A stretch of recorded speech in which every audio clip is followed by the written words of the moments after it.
Hi, everybody. Welcome to the EFT Business Spotlight. I am Craig Wiener. I'm Alina Frank. Yes, you are. And we do this because we love to highlight and showcase EFT practitioners and coaches out there that are doing really amazing things in the field and really let people know about what they're doing that's so special and the difference they're making in people's lives. So I'd like to introduce Marianna Giokas. Hi, welcome. Hi, nice to see both of you. Nice to have you here. I like to begin these with a little bit because not everybody knows about EFT or your journey or how you got there. And it's always fascinating to know like how somebody that's helping people with this work, how did they find or discover EFT for themselves? And I'm just curious what your kind of origin story is for you. Yes, well, I discovered EFT in a moment of crisis in my life.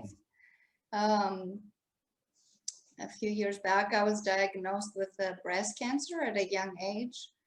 And as you can imagine, I was going through high anxiety and a panicky type of mode. And I went on a retreat before I started any of my treatments, just because I felt I was called to get away and clear my mind. Yeah. And that's where I met someone who suggested EFT as a way for me to reduce my anxiety. And I tried it as soon as I got back home from that retreat, and I worked with somebody locally, and it really made a big difference in my anxiety levels. But also, as I started working with EFT, I discovered other things that I needed to work on. Of course, that's how EFT works. So EFT helped me dig a little deeper to address some other long-standing issues that I had kind of put on the back burner or hadn't even thought about addressing in my life. So it really helped me clear out some old emotional gunk as well. Do you find that in your practice that when you work with people, they come to you for one concern or issue or challenge or problem in their life, but it often leads to healing of other areas? I'm just curious. All the time. That's more the norm than the exception, I would say. So yes, that happens to my clients all the time. They come in for one thing, and then during the course of us working together, we go in other directions as well. And that's great. You know, it's a self-discovery tool as well.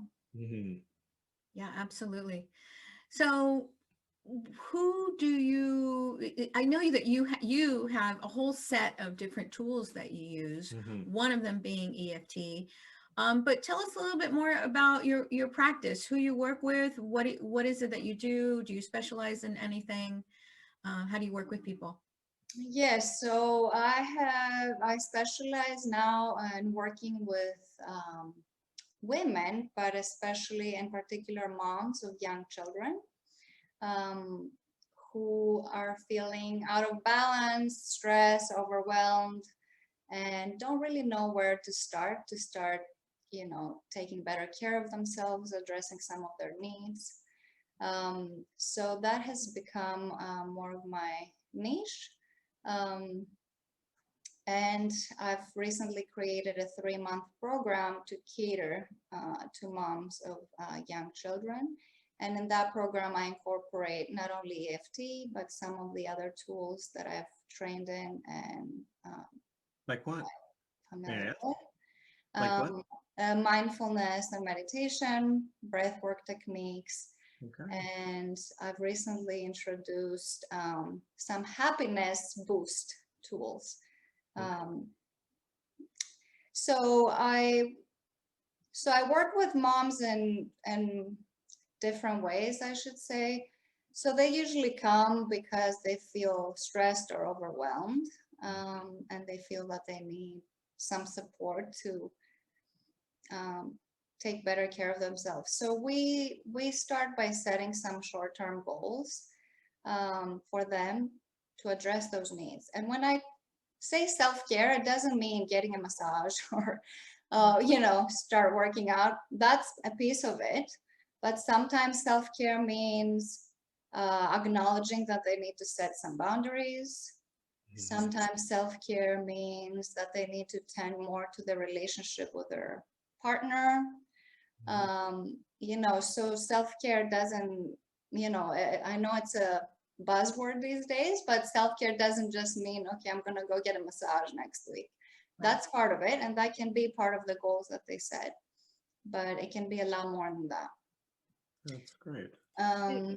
So did this, you're a mother, and so am I, and I remember those first years being just a blur and chaotic, and some days not even feeling like I was able to brush my teeth. So do you feel like that is the most common challenge for women with young children, and what other things do you see in your practice working with that population? Yes, I have no time is the biggest No time, the yeah. biggest obstacle, I guess, moms face, or come, and I can totally relate. But what I tell my clients is, I used to tell myself that all the time when my kids were younger. When my kids get older, I'll tend to myself. When I turn 40, that will be my time to focus on myself. Right. When we move to a bigger house, I'll have more space to do this. So, you keep putting things off, and the reality is you kind of have to make time for some of the things before you reach a point of crisis, to prevent that. So I try to help women find some ways to make that time, or to incorporate tools into their daily lives to get that, to feel grounded, to feel centered, and to be able to recover faster from all the things that can happen in our daily lives, right? So when moms don't do enough of the self-care boundaries and things like that, what do you see shows up for them that you're starting to say does create a sense of urgency? How does it show up in their lives as problems or suffering or things because they waited too long to include themselves in the prioritization? Or what might they see as like, oh, wow, I really need to get help for this? Yeah. It can exhibit itself in many different ways. They might feel that they're not doing a good enough job, and they might be beating themselves up all the time. I'm not a good enough mother. I'm not a good enough employee. I'm not a good enough spouse. And then they're feeling really down about themselves. Right. It could exhibit itself as resentment. I know I had some of that myself. Where I was feeling so stressed out all the time, and I was feeling I didn't have time for myself. And then I became resentful towards my spouse, because he was able to do some of these things, and I was feeling stuck. How come I'm not able to take care of myself, and he's better able to do that? It can also exhibit itself as physical symptoms. Like what? And a lot of, I would say most of the women that I see have chronic neck and shoulder pain, or even lower back pain, some of them. I had some chronic physical issues that they were clearly related to my stress levels, and I didn't realize that before. And then women tend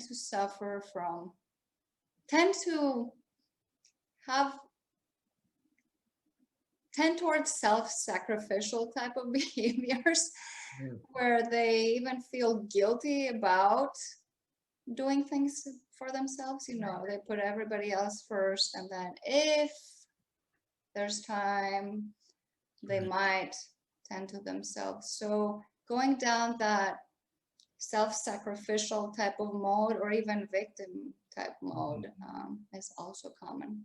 I could see with a mom, it's like, these little ones need me. They do come first.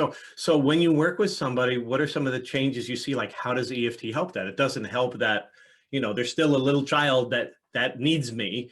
But what do you see as a result of working with these moms? Yeah, you mentioned being able to set boundaries. What other things are some outcomes? Yes, I mean, I recently, for example, had a client who was unable. She kept saying, what was she saying? I can't take care of my needs. Others' needs are a priority. Mm, And we worked together, and she was able to shift that around, that I can take care of my needs as well as others' needs. Right. yeah, I can do both. yeah, And when she first came, she's like, no way, I need to take care of everybody else. yeah, There's no way I can do this. Like, my kids come first. yeah. But she was able to shift that around and realize that if she felt better about herself, she was also helping her kids and everybody else around her. So important. So that's one way in which, you can kind of shift the mentality that, it doesn't mean either or. Right. You can do both things at the same time, and they actually both help each other. Like, if I take better care of myself and I feel good about myself, I can be a better role model for my kids. I can be calmer. I cannot be triggered as easily as I used to. So everybody gets helped when I feel better as a mom. That's Right. great. So tell us where you're based, and you mentioned your program. Is that the only way that you work? Is in group, or do you do like one-on-one? And so just tell us a little bit about your practice in the practice. No, it's at this point, it's mostly one-on-one. Mhm. So the 3-month program is a program that somebody can sign up with to work one-on-one with me during the course of 3 months. Great. Okay. And, we work using EFT to resolve some of the blocks, to kind of make those shifts, cognitive shifts, to overcome some of the obstacles that people come And you work in up with. person, online, I imagine these days. And yes, I mean, with COVID, right now I work 90% of my clients are online. I did start seeing some local clients in person again. Great. I'm based out of Sacramento, but most of my clients are from other places right now. So I work online as well as in person. And how do people book? Do you have a free Find you. consultation, or how do they find you? How does Yeah. that Yes, begin? so before I work with anyone, I offer a 30-minute free consultation so Yeah. that we can get to know each other a little bit. I get to see what they're looking for and see if we are a good fit to work together. Great. So I do that for all of my services. How do they do that? Where do they? Where's your? get that? Do you have a website? Yes, I do have a website. My company name is called Zen Den Wellness, and Zen Den Wellness. Wellness. And my website is www.zendenwell.com. Got it. Okay. Great. And if there is a mom who's watching this and just feeling like, oh, it's just so overwhelming. I'm so tired. I'm so stressed out. I can't see how this is all going to turn around. What give them one thing that you want them to come away with, one tip or a piece of advice or some words of wisdom for that mom that's listening?